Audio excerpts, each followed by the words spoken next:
Now, there's a new documentary going around on Netflix by Justin Theroux about the manosphere.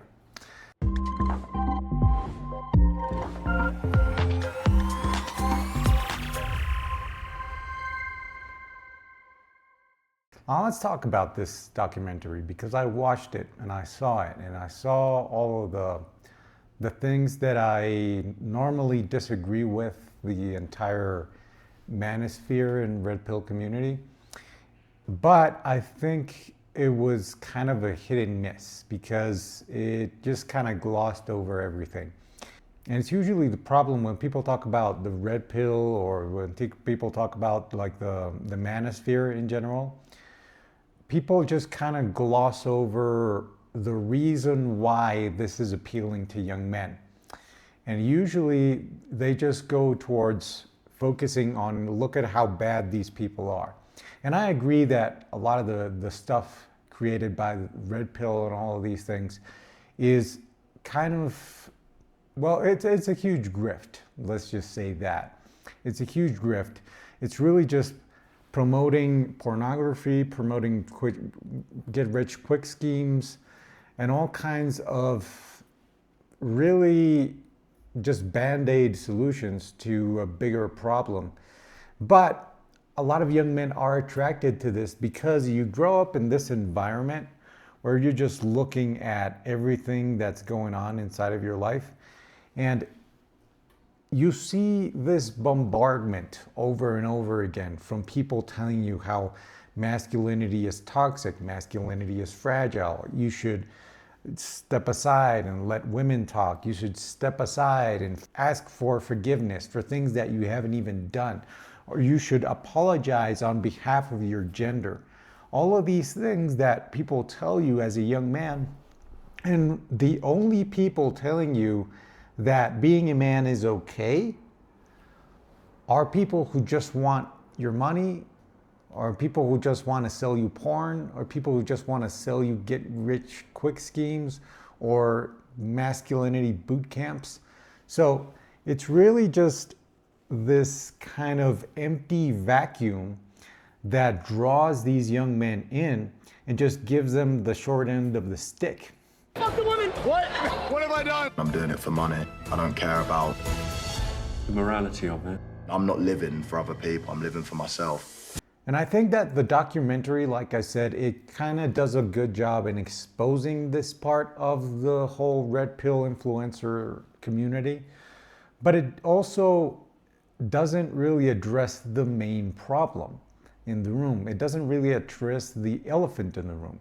And the elephant in the room is young men are displaced in society. We don't give them a place to come to. They don't have a community to get around, and there's nothing that's out there that's actually positive towards them. They're always ostracized, they're always villainized. They're always told that whatever they do, they're kind of damned if they do, damned if they don't. So obviously, anything that kind of resembles a positive message towards masculinity is going to be very attractive.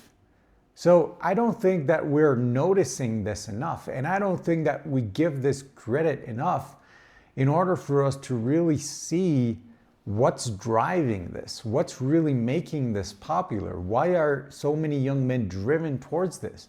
And the reason why is because we are basically villainizing men in this Marxist ideology of victim versus oppressor. And we're always placing men as the oppressors, and therefore it's okay to shit on men. It's okay to say that men should die. It's okay to say that men should be lonely, that men should be depressed, that men are expendable. And that's not okay. And the truth of the matter is we need men, we need strong men in our society just as much as we need women. We need every single one of us. And the best way forward is for us to positively encourage young men and young women to cooperate with each other. But the truth is there's a lot of people out there who profit from our division, who profit from creating this victimhood mentality. There's a lot of people who profit from villainizing men and from victimizing women. And so the best thing that we can do as a society is to kind of block out the noise and understand that we need to take care of ourselves as a society and stop villainizing men, stop villainizing women, and really come together and decide that we are not going to buy into the narrative that men are evil or that men are oppressors or that men are abusive, that we're not going to buy into the red pill ideology that women are gold diggers and that they're cheaters and that they're evil. But understand that if we actually want to live better lives and we actually want to still have a society, we need to learn to work with each other and understand that our differences don't make us better or worse. Our differences make us who we are, but our differences come together, complement each other perfectly. This is basically how we have survived for so many years. It's by understanding that we complement each other, and the things that we do well separately make us better together. But to the men watching, let me just say this, okay?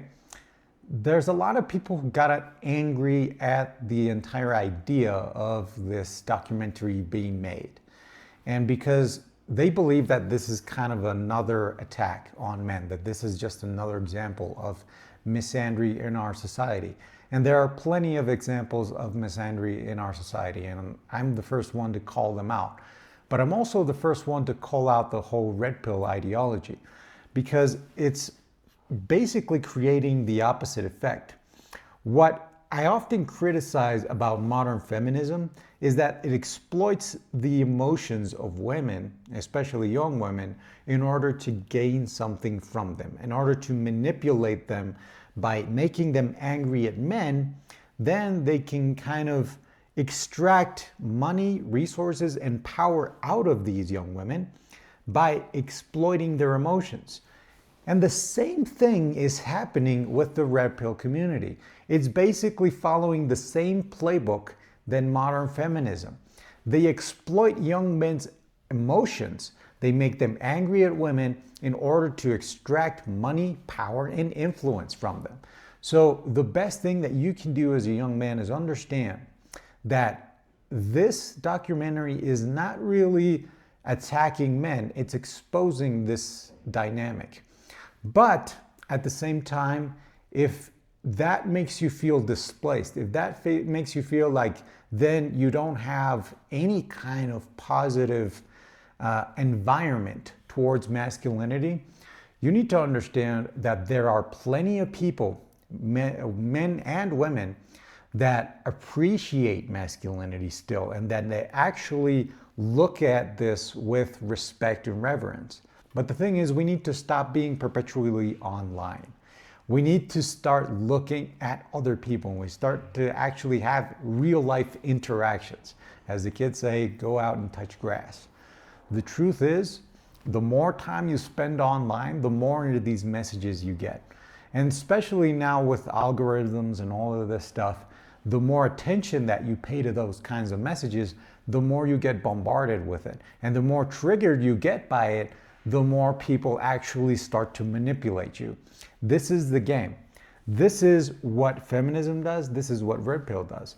They manipulate your emotions. They try to get a rise out of you. It's called rage bait, right? They try to get this rise out of you, and because they get this rise out of you, now they can get you to do about anything.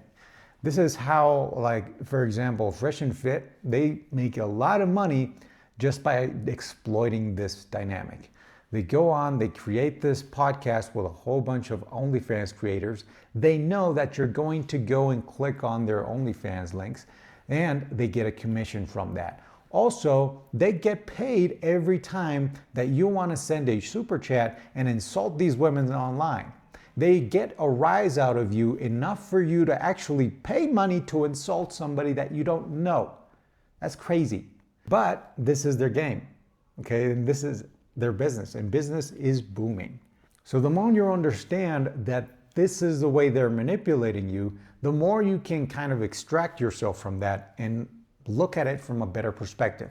And the best thing that you can do for your mental health and for your masculinity as well is start to understand yourself. Go inside and stop listening to the outside voices. The best thing you can do for yourself, for your mental health, for your masculinity, is understand that nobody else can validate your masculinity. Nobody else can tell you what a strong man is. Nobody else can tell you what an alpha man is. The alpha man, or really there's no such thing as an alpha male, but the strong man, the masculine man, understands that his validation doesn't come from anybody else. His validation comes from within. So the best thing that you can do for yourself is go outside, touch grass, have relationships in real life, in real time with real people. And the more you do that, the more you start to impact the world, and the more you start to develop a purpose, then you start to develop what is real masculinity, mature masculinity. And that drives you then to stop listening to the noise and really stop caring about all of the misandry out there, all of the negative messaging around men, around masculinity, and telling you that you're toxic and all of these things. You are not toxic. There's nothing wrong with you. You're not broken. You don't need fixing. The truth is, you need to just get in touch with yourself. And the more that you do that, the easier it is on your entire life. Now, if you want some help with that, I created this free class called Warrior's Path. You can click the link beneath this video and get free access to that completely 100% free. Now, as always, I open the floor to you guys. What do you guys think? Leave it in the comments. Just be respectful about it. Subscribe to the channel, like the video if you like the video, and I'll see you guys in the next one. Master your destiny and make this an amazing day. Take care.